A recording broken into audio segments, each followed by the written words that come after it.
حضرت موسیٰ اور فرعون کا واقعہ۔ ان کا لقب کلیم اللہ ہے کیونکہ وہ اللہ تعالیٰ سے ہم کلام کرتے تھے۔ موسیٰ علیہ السلام کے بھائی کا نام ہارون علیہ السلام تھا۔ آپ میں طاقت اور قوت بہت تھی۔ حضرت موسیٰ علیہ السلام کے پیدائش سے پہلے ایک مغرور اور ظالم بادشاہ تھا جو فرعون کے نام سے مشہور تھا، جو بنی اسرائیل کی قوم پر ظلم و ستم کرتا تھا اور ان سے غلاموں کی طرح کام لیتا تھا۔ ایک روز فرعون نے خواب میں دیکھا کہ بیت المقدس سے مصر کی جانب ایک آگ بڑھتا ہوا چلا آ رہا ہے۔ وہ آگ تمام مصر والوں کو جلا کر خاک کر دیتا ہے، مگر اس آگ سے بنی اسرائیل کے گھر محفوظ رہتے ہیں۔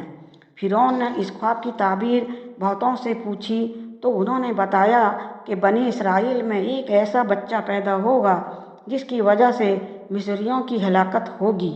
توریت میں ہے اور تاریخ کے جاننے والے بھی کہتے ہیں کہ فرعون کی بنی اسرائیل کے ساتھ اسی لیے دشمنی ہو گئی تھی کہ اس زمانے کی کئی نجومیوں نے اس کو بتایا تھا کہ اس کی حکومت کی زوال ایک اسرائیلی لڑکے کے ہاتھ سے ہوگا۔ اس پر فرعون نے ایک جماعت اس لیے مقرر کیا کہ وہ جتنے اسرائیلی لڑکے پیدا ہوں گے سب کو قتل کر دے اور لڑکیوں کو چھوڑ دے۔ حضرت موسیٰ علیہ السلام کی والدہ جب حمل سے ہوئیں تو اس کی خبر کسی کو نہ ہوئی۔ انہوں نے یہ بات سب سے چھپائے رکھا اور جب حضرت موسیٰ علیہ السلام پیدا ہوئے تب بھی کسی کو معلوم نہ چلا۔ فرعون اسرائیلی لڑکوں کو قتل کرنے کا فیصلہ کر چکا تھا۔ بہرحال جوں جوں کر کے 3 مہینے تک ان کے پیدا ہونے کی خبر کسی کو نہیں چلا۔ اس سخت اور نازک وقت میں آخر اللہ تعالیٰ نے مدد کی اور موسیٰ علیہ السلام کی والدہ کے دل میں یہ بات ڈال دی کہ ایک تابوت کی طرح صندوق بناؤ، اس پر رال اور روغن پالش کر دو تاکہ پانی اندر اثر نہ کر سکے اور اس میں اس بچے کو حفاظت سے رکھ دو، پھر اس صندوق کو نیل ندی کے بہاؤ میں چھوڑ دو۔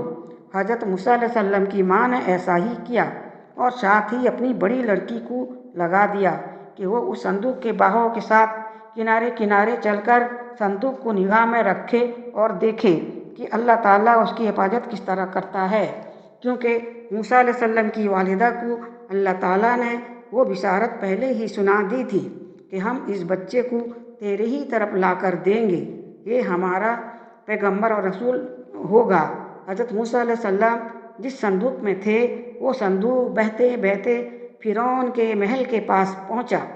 محل کے درباریوں نے صندوق کو نکال لیا۔ فرعون کی بیوی آسیہ رضی اللہ تعالیٰ عنہ وہ نیک خاتون تھی۔ حضرت موسیٰ علیہ السلام کو دیکھا اور فرعون سے کہا، یہ تیری اور میری آنکھوں کی ٹھنڈک ہے، ہم اسے اپنا بیٹا بنائیں گے۔ جب حضرت موسیٰ علیہ السلام کو بھوک لگی تو وہ دودھ کے لیے رونے لگے تو بہت ساری دودھ پلانے والی آئیں، لیکن موسیٰ علیہ السلام نے کسی کا دودھ نہیں پیا۔ قریب میں ہی موسیٰ کی بہن آپ کی نگرانی کرتے ہوئے پیچھے پیچھے آئی تھی۔ اس نے کہا، میں ایک گھر جانتی ہوں جو اس بچے کو دودھ پلا سکتی ہے۔ اسی طرح اللہ تعالیٰ نے اپنا وعدہ پورا کیا اور موسیٰ علیہ السلام کو اپنی ماں کے پاس لوٹا دیا۔ اب موسیٰ علیہ السلام فرعون کے گھر میں پلے اور بڑھے اور جوان ہوئے۔ اللہ تعالیٰ نے موسیٰ علیہ السلام کو طاقت اور قوت بہت زیادہ دی تھی۔ ایک دن موسیٰ علیہ السلام نے 2 لوگوں کو آپس میں لڑتے ہوئے دیکھا۔ اس میں سے ایک بنی اسرائیل میں سے تھا اور دوسرا قبطی تھا۔ نبی اسرائیل کے شخص نے موسیٰ سے مدد مانگی۔ آپ نے مدد کا ارادہ کیا اور خدیوی کو ایک مکہ مارا جس سے اس کی موت ہو گئی۔ حضرت موسیٰ علیہ السلام کا مقصد قتل کرنے کا نہیں تھا۔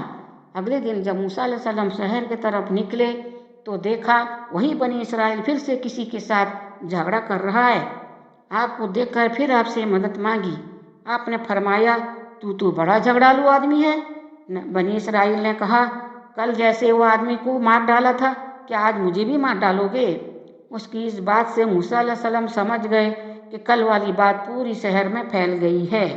جب فرعون کو پتہ چلا کہ موسیٰ ہی اس مصری کے قاتل ہیں تو فرعون نے جلاد کو حکم دیا کہ موسیٰ کو گرفتار کر کے میرے پاس حاضر کیا جائے۔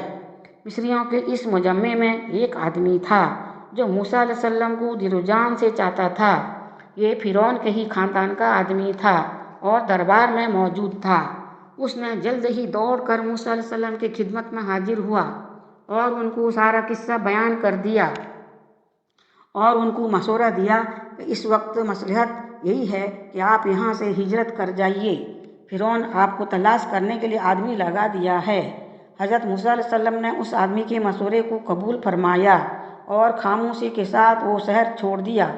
مصر سے نکل کر بھوکے پیاسے لمبا سفر طے کر کے مدین پہنچے۔